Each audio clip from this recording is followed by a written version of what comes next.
ইরানে চলমান সরকার বিরোধী বিক্ষোভ ছড়িয়ে পড়েছে দেশটির ৩১টি প্রদেশেই। রাজধানী তেহরান ছাড়াও মাশহাদ, ইস্পাহান, শিরাজ, কাজভিন, কওম, ইয়াজদ সহ বড় বড় শহরগুলোতেও বিশাল বিক্ষোভ চলছে। এমনকি গ্রামাঞ্চলের রাস্তাগুলোতেও অবস্থান নিয়েছেন ক্ষুব্ধ জনগণ।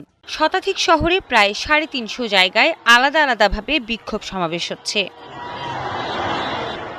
গত ২৮ ডিসেম্বর থেকে শুরু হয় এ আন্দোলন। প্রথমে অর্থনৈতিক সংকট, দ্রব্যমূল্য বৃদ্ধি ও বেকারত্বের প্রতিবাদ থেকে শুরু হওয়া বিক্ষোভ এখন সরাসরি সরকার বিরোধী স্লোগানে রূপ নিয়েছে। চলমানে বিক্ষোভ নিয়ন্ত্রণে কঠোর অবস্থান নিয়েছে দেশটির সরকার। নিরাপত্তা বাহিনীর সঙ্গে বিক্ষোভকারীদের একাধিক জায়গায় সংঘর্ষের খবর পাওয়া গেছে। মানবাধিকার সংস্থা ও আন্তর্জাতিক সংবাদ মাধ্যমগুলোর তথ্য অনুযায়ী এখন পর্যন্ত অর্ধশতাধিক বিক্ষোভকারী নিহত হওয়ার খবর পাওয়া গেছে। তবে সরকারিভাবে কোনো পূর্ণাঙ্গ সংখ্যা প্রকাশ করা হয়নি।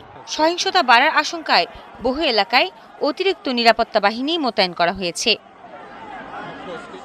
এদিকে শনিবারও দেশজুড়ে ইন্টারনেট ও মোবাইল ডেটা সেবা বন্ধ রেখেছে ইরান সরকার। এর ফলে দেশটির ভেতরে প্রকৃত পরিস্থিতি এবং হতাহতের সঠিক সংখ্যা জানা কঠিন হয়ে পড়েছে।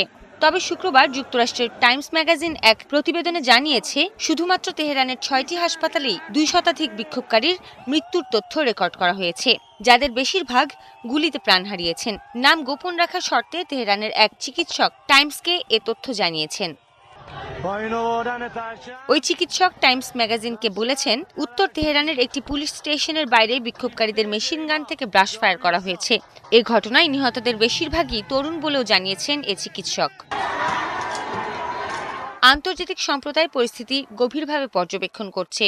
ইন্টারনেট ব্ল্যাকআউট এবং তথ্য সরবরাহ বন্ধ থাকায় উদ্বেগ জানিয়েছে জাতিসংঘ। ইরানের নাগরিকদের শান্তিপূর্ণভাবে বিক্ষোভ করার অধিকার নিশ্চিতের আহ্বান জানিয়েছে সংস্থাটি। ইউরোপীয় দেশগুলো ও মানবাধিকার সংগঠনগুলো ইরান সরকারকে সংযম দেখানোর আহ্বান জানিয়েছে। বিশ্লেষকরা বলছেন, এই বিক্ষোভ ইরানের সাম্প্রতিক সময়ের সবচেয়ে বড় রাজনৈতিক চ্যালেঞ্জগুলোর একটি। সৃষ্টি ঘটক, ৭১।